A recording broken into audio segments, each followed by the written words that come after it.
ہے زندگی کا مقصد سبحان مقصد یہ ہے کہ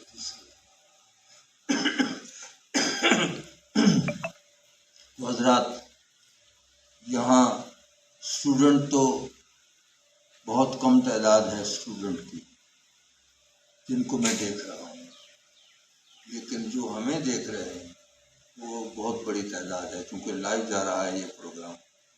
تو یہ بھی ایک اچھی بات ہے کہ ہماری مختصر سی محفل کو بہت سے لوگ دیکھ رہے ہیں اور وہ کچھ استفادہ کریں گے اگر کوئی بات ان کی سمجھ میں آئے۔ یہ اس محفل کا عنوان ہے کہ طلباء کی کردار سازی میں تصوف کی اہمیت، کہ صوفیہ کس طرح طلباء کی کردار سازی کرتے تھے۔ اصل بات یہ ہے کہ کام جو بڑا ہے وہ یہ ہے انسان بنا، انسان بنا۔ صوفی کا کام یہی ہے کہ وہ انسان بناتا ہے۔ اور انسان کا معنی کیا ہے؟ انسان کس کو کہتے ہیں؟ انسان کا معنی جب ہم علماء سے پوچھتے ہیں تو ہمیں بتاتے ہیں انسان کا معنی ہے بھول گیا۔ ہم نے اس کو محدود کر دیا ہے اتنے معنی پہ کہ کہیں موبائل رکھ کے بھول گیا، کہیں پرس رکھ کے بھول گیا، کہیں چابی رکھ کے بھول گیا۔ اس کا مطلب ہے کہ وہ انسان بھول جاتا ہے۔ لیکن صوفیہ کے ہاں اس کا معنی پوچھا۔ صوفیہ کہتے ہیں انسان کون ہوتا ہے جو اس ذات کی محبت میں پوری کائنات کو بھول جائے، وہ انسان ہے۔ لیکن یہ اس کا یہ پہلا درجہ ہے، اس سے آگے ایک اور درجہ ہے، اور وہ یہ ہے کہ پھر اس ذات کی محبت میں اپنے آپ کو بھی بھول جائے۔ یہ اس سے اگلی سٹیج۔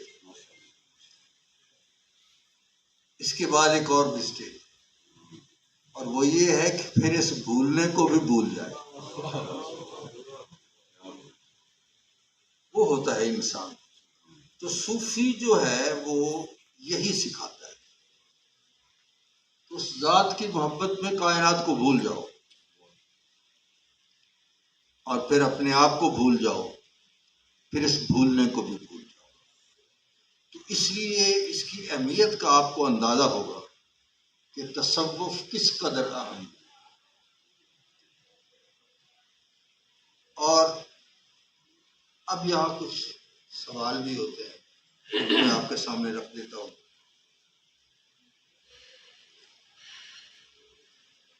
کہ جی ہمارے پاس قرآن مجید ہے، حدیث پاک ہے، اس کے بعد یہ تصوف کی کیا ضرورت ہے؟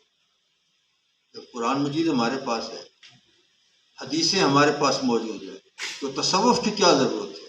یہ کوئی نئی چیز آ گئی؟ یہ میں دونوں باتوں حوالے سے یہ بات آپ کروں۔ اگر یہی فارمولہ لاگو کر دیا جائے کہ قرآن بھی ہے، حدیث بھی ہے، پھر تصوف کی کیا ضرورت ہے؟ حضور کے دور میں تو تصوف نہیں تھا، اب یہ کہاں سے آ گیا ہے؟ آج جتنے مدارس ہیں جہاں تصوف کے وجود سے انکار کیا جاتا ہے اور اس کی زبردست مخالفت کی جاتی ہے، اس میں کچھ شیخ الحدیث بھی ہوتے ہیں، کچھ شیخ التفسیر بھی ہوتے ہیں، کچھ شیخ الفقہ بھی ہوتے ہیں۔ اس میں فنون بھی پڑھائے جاتے ہیں،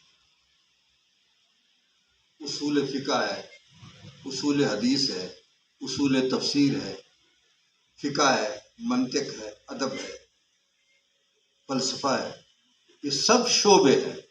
میں سوال کرتا ہوں، کیا سرکار دو عالم صلی اللہ علیہ وسلم کے دور میں شیخ الحدیث ہوتے تھے؟ کیا اس وقت شیخ التفسیر ہوتے تھے؟ کیا اس وقت فنون یہ ہوتے تھے جو آپ آج پڑھائے جا رہے ہیں؟ آپ اس پہ تو اعتراض نہیں کرتے، اور صوفیہ کی تعلیمات پہ اعتراض کرتا ہے جو محبت ہی محبت. اور خطبے میں آپ یہ پڑھتے ہیں الا لا ایمان لمن لا محبت له، جس کے پاس محبت نہیں اس کے پاس ایمان ہی نہیں. ایک غزل میں سنی، آپ نے بھی بہت سنی، بڑی مشہور غزل ہے حکیم ناصر کی. اس کے دل پر بکڑی عشق میں گزری ہوگی، نام جس نے بھی محبت کا سزا رکھا ہے. تو میں نے اس کے جواب میں لکھا کہ دامن عشق بھی آلودہ کیا ہے اس نے، دامن عشق بھی آلودہ کیا ہے اس نے، نام جس نے بھی محبت کا سزا رکھا ہے. اور وہ جو ممکن تو میں اس شخص کے پاؤں چوموں، نام جس نے بھی محبت کا خدا رکھا.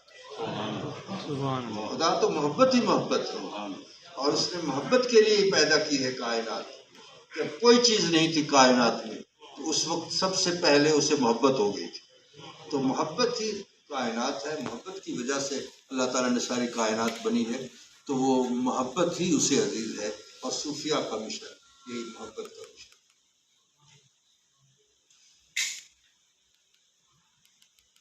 تصوف ہے کیا؟ تصوف کس کو کہتے ہیں؟ میں ایک مثال دے کر عرض کرتا ہوں کہ آپ کے پاس جو پیٹرول آتا ہے، پیٹرول یہ ایک خام تیل ہوتا ہے. پہلے اس کو پیوریفائی کرتے ہیں، ایک سٹیج پہ کچھ صاف ہوتا ہے، دوسری سٹیج پہ کچھ صاف ہوتا ہے، اور اسی طرح ہوتے ہوتے ہوتے ہائی آکٹن پر پہنچتا ہے جو جہازوں میں بھی ڈالا جاتا ہے. تو آپ اگر کہیں کہ وہ جو خام تیل ہے وہ تو تیل ہے، یہ ہائی آکٹن وہ نہیں ہے. یہ ہائی آکٹن اسی چیز کو خالص کرتے کرتے اس کی جو شکل آتی ہے اس کو ہائی آکٹن کہتے ہیں. تو اسلام کی جو روح ہے اصل وہ تصوف، اس کی جو خالص قسم ہے وہ تصوف. کیوں؟ اس لیے کہ رب العزت نے فرمایا قل ان صلاتی و نسکی و محیایا و مماتی للہ رب العالمین. میری نماز، میری قربانی، میری زندگی، میری موت خالص ہے اللہ کے لیے. تو یہ صوفیہ کرام جو نماز پڑھتے ہیں، ایک ہم نماز پڑھتے ہیں، ایک صوفیہ کرام پڑھتے ہیں. اس میں فرق کیا ہے؟ اس میں فرق یہ ہے کہ ہم جو نماز پڑھتے ہیں اس لیے کہ نماز پڑھ لیں، وہ جو فلانا کام ہے دعا کریں گے اس میں ہمارا کام ہو جائے. تو آپ نے یہ نماز تو پڑھی ہے لیکن اپنی ضرورت کے لیے پڑھی، اس کے لیے نہیں. صوفیہ کرام اپنی کسی ضرورت کے لیے نہیں پڑھتے، وہ صرف اس ذات سے محبت کے لیے، وہ کسی ضرورت کے لیے نہیں پڑھتے. یہ تو پھر سوداگری نہیں، یہ عبادت خدا کی ہے. وہ بے خبر جزا کی تمنا بھی چھوڑ دے، یہ تو سوداگری ہوگی اس کے ساتھ کہ یہ 2 رکعت لے لو اور ایک لسٹ اس کے سامنے رکھ دو کہ یا اللہ یہ بھی کر دے، یہ بھی کر دے، یہ بھی کر دے، یہ بھی کر دے، اور آخر میں یہ بھی کر دے. تو یہ صوفیہ اس سے بے نیاز، وہ اس کی محبت میں پڑھتے ہیں. اور بلکہ حضرت رابعہ بصری کا قول میں آپ کے سامنے رکھتا ہوں جس میں انہوں نے فرمایا کہ میرے پروردگار اگر تیری عبادت میں دوزخ کے خوف سے کرتی ہوں تو مجھے دوزخ میں ڈال، اور اگر جنت کے شوق میں کرتی ہوں تو مجھے جنت سے محروم کر دے، اور اگر تیری محبت میں کرتی ہوں تو تو میرا ہو جائے. بس یہ اپنا کسے نو کر لے یا آپ کسے دا ہو گئی. تو بات صرف اتنی ہے کہ یہ ساری محبت کی داستان ہے صوفیہ کے.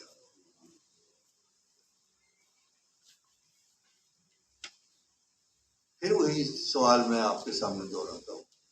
کہتے ہیں قرآن و حدیث کے ہوتے ہوئے کسی پیر کی، کسی رہنما کی کیا ضرورت ہے؟ صوفیہ کا جو سلسلہ ہے یہ تو سلسلہ بسلسلہ چلا آ رہا ہے.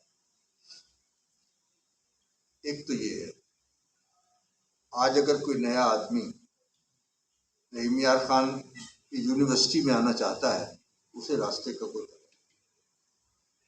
گائیڈ کرے گا، کوئی اس کو پہنچا دے گا، کوئی اس کو گائیڈ کرے گا.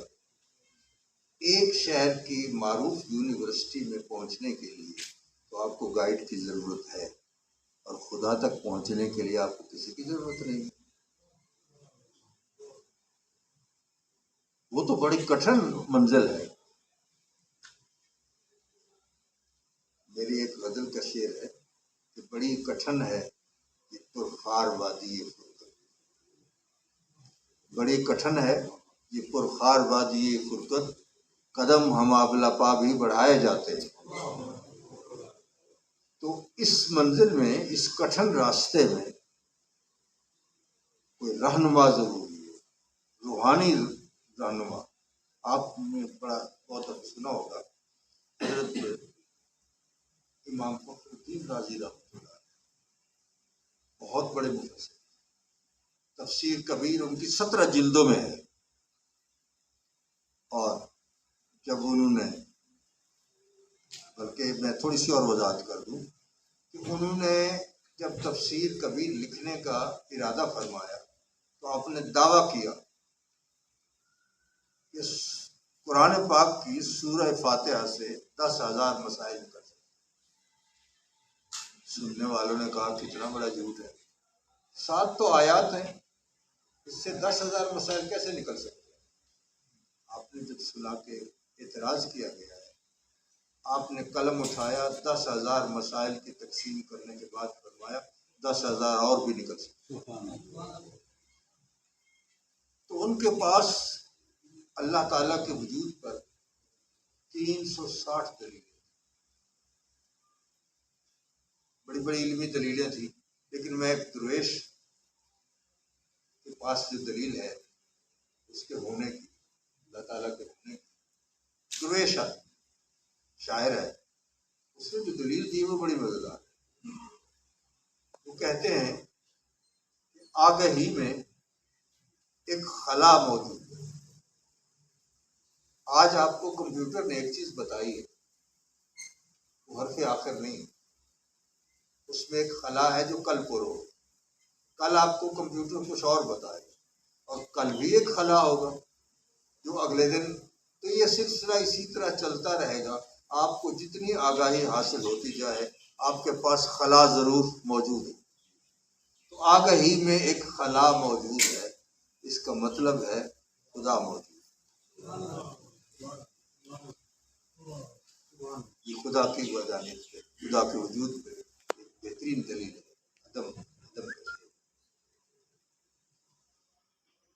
امام فخر الدین رازی رحمۃ اللہ علیہ کے پاس 360 دلیلیں. جب آخری وقت آتا ہے تو شیطان آ جاتا ہے. وہ بہت بڑا عالم تھا. اس نے کہا فخر الدین یہ بتاؤ خدا ایک ہے کہ دو؟ ایک ہے. اس کا دلیل، آپ نے دلیل دی، اس نے توڑ دی، اور دلیل دی، توڑ دی، یہاں تک کہ 360 دلیلیں ختم. چارہ نہ رہا کہ وہ مان جاتے خدا کو. آپ کے شیخ حضرت نجم الدین کبریٰ رحمۃ اللہ علیہ ہزاروں میل کے فاصلے پر روحانی تصرف فرمایا، روحانی تصرف فرمایا. اور آپ نے فرمایا نجم الدین اس کو کہو میں خدا کو بغیر دلیل کے ایک مانتا ہوں.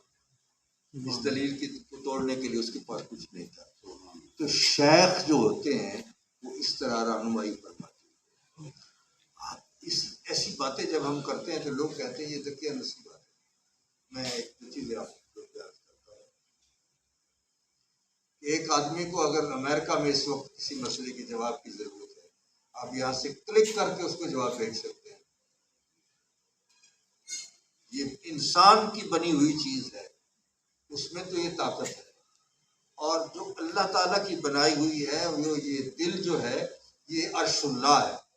قلب المومن عرش اللہ، مومن کا دل خدا کا عرش ہے. اور وہ فرماتا ہے لا یسعنی سمائی ولا ارضی، میں نہ اپنی زمین میں سما سکتا ہوں نہ اپنے آسمان میں سما سکتا ہوں، میں سما سکتا ہوں تو بندہ مومن کے دل میں سکتا ہوں. ایک اور بات اس حوالے سے، یہ سلسلہ بسلسلہ جو چلے آتے ہیں اہل تصوف، یہ ایک کڑی در کڑی ہوتا ہے، ایک زنجیر ہوتی ہے. جس طرح ایک ٹرین ہے، اس کے 14-15 ڈبے ہیں، اس کے آگے ایک انجن لگا ہوا ہے، اس کا ایک دوسرے کے ساتھ کنیکشن ہوگا انجن تک تو وہ ڈبہ منزل تک پہنچ جائے گا. اگر وہ کہیں اس کا سلسلہ منقطع ہوگا تو وہ ڈبہ منزل تک نہیں پہنچے. اسی طرح سرکار دو عالم صلی اللہ علیہ وسلم سے لے کر ان اولیاء کرام تک ایک زنجیر ہے، ایک سلسلہ ہے، کڑی در کڑی ایک رابطہ ہے جو اگر قائم ہوگا تو ہم منزل تک پہنچیں گے، ورنہ اس کے بغیر ہم منزل تک نہیں پہنچ سکتے. اس طرح سے یہ فیض جو ہے وہ ہمارے دلوں میں منتقل ہوتا ہے. اس پہ بھی اعتراض ہوتا ہے، یہ کیسے ہو سکتا ہے؟ میں آپ مثال دے کر آپ سے کہ اگر جسٹس صاحب کے موبائل میں ایک اچھی ٹون ہو اور میں چشتی ہوں، مجھے پسند آ جائے، تو میری خواہش ہوگی کہ یہ ٹون میرے موبائل میں بھی ہونا چاہیے. اب اس کا طریقہ کار کیا ہوگا؟ کوئی تار نہیں لگانی پڑتی، اس کا بلوٹوتھ آن کرنا پڑتا ہے. بلوٹوتھ آن ہو جائے تو آپ بٹن دبائیں گے تو وہ ٹون ادھر آ جائے گی، کوئی تار نہیں ہے، کچھ نہیں. بات یہ ہے جن لوگوں کے بلوٹوتھ آن ہوتے ہیں نا، ادھر تو یہ چیزیں شفٹ ہو جاتی ہیں، اور جن کے بلوٹوتھ آن نہیں ہے ادھر یہ شفٹ نہیں. یہ چیزیں ضروری ہے. اب میں ایک دو باتیں اور آپ کی عرض کرتا ہوں، آپ کا زیادہ وقت نہیں لینا چاہتا. میں تھوڑی سی ٹیکنیکل بات بھی آپ کی رب کائنات نے ایک ترتیب بیان فرمائی. فرمایا یا ایھا الذین آمنوا اتقوا اللہ وکونوا مع الصادقین. آیت اے ایمان والو، کن کو خطاب فرما رہا ہے؟ جن کے ایمان والے ہونے کی وہ خود تصدیق فرما رہا ہے، ڈکلیئر کر رہا ہے ان کو ایمان والے. اب اس کے ایمان میں تو کوئی کسر نہیں رہ جائے گی. اس کے بعد ایک اور چیز فرمائی اتقوا اللہ، جس کا ترجمہ علماء نے ہمیں یہ بتایا اللہ سے ڈرو. دوسری بات پھر فرمایا ایمان والے تو ہیں جن کو خدا نے ڈکلیئر کر دیا ہے کہ یہ ایمان والے. اس کے بعد فرمایا اتقوا اللہ، اللہ سے ڈرو. دو، ایمان اور تقوی دونوں چیزوں کی موجودگی کے باوجود فرمایا وَكُونُوا مَعَ الصَّادِقِينَ، کہ سچے لوگوں کے ساتھ شامل ہو گئے.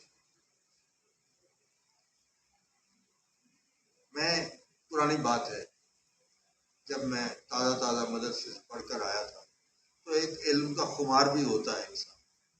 وہ سمجھتا ہے کہ میں دستار بندی ہو گئی ہے تو پتہ نہیں میں علم کی ہمالیہ پہ چوٹی پہ میں پہنچ گیا ہوں. تو میں ایک ٹیکسی میں سفر کر رہا تھا تو میری وضاقتہ کو دیکھ کر ٹیکسی والے نے ایک سوال کر دیا. اس نے کہا میں آپ سے ایک سوال کر سکتا ہوں؟ پوچھے. تو اس نے کہا میں پوچھنا چاہتا ہوں انسان جنت میں کیسے داخل ہوتا ہے. بڑا سادہ سا سوال تھا، لیکن میں نے کہا اس نے پوچھا ہے تو میں اپنی علمیت تو ظاہر کروں گا کہ میں کتنا بڑا عالم. میں نے پتہ نہیں کیا کیا دلائل دیے، کیا کیا اس میں بیان کی، یہ کرے گا یہ کرے گا یہ کرے گا، پھر جا کے یہ جنت میں داخل ہو گئے. ساری بات سننے کے بعد میری منزل بھی قریب آ رہی تھی جہاں میں نے ٹیکسی سے اترنا تھا. اس نے کہا حضرت اگر مجھے اجازت ہو تو میں ایک بات عرض کروں. کیا بتاؤ؟ اس نے کہا اللہ تعالیٰ نے فرمایا فادخلی فی عبادی وادخلی جنتی، میرے بندوں میں شامل ہو جاؤ اور تو جنتی. بات یہ ہے کہ صوفیاء کے گروہ میں، ان کے سلسلے میں، ان کی جماعت میں، اس کی زنجیر میں شامل ہونا ہی ہمارے لیے منزل کی رہنمائی ملتی ہے، کوشش ملتی ہے، اور یہ وہ چیز ہے جو ہمیں منزل تک پہنچا دیتی ہے. یہاں دو باتیں اسی آیت کے حوالے سے